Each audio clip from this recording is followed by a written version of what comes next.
Ona family na arata makinyitanira mathiko-ini ma Jacqueline Wanjiru mwena wa Makima mbere ya Kianda kaunti ya Embu, ngoro ciao ni irituhirwo tondu aria macangire gukua gwake matire maranyitikana. Tangu jambo hili lilipotokea, Jacqueline aitiriirio acidi ari nduthi-ini agithie wira, undu uria wikirite ikaria guku haho kumana na kuongerereka gwa ciiko cia uha gukua ugitiri. Justice delayed is justice. Justice delayed is justice.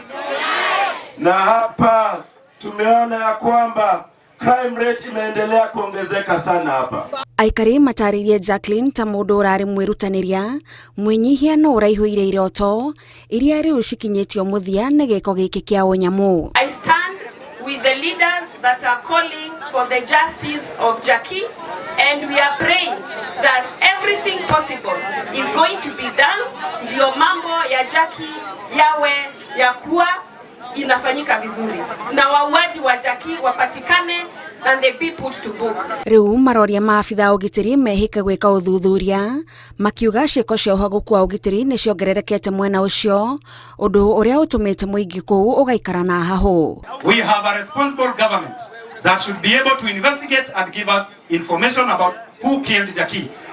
Na sio Jackie peke yake tafadhali.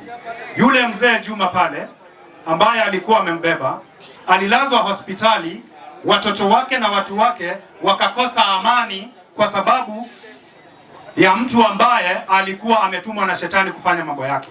As we seek justice for Jackie, wale wote pia walifanya hii maneno wajue walimkosea pia Juma na familia yake. Handu-ini ha Inooro TV, njitagwo Gathoni Wanjihia.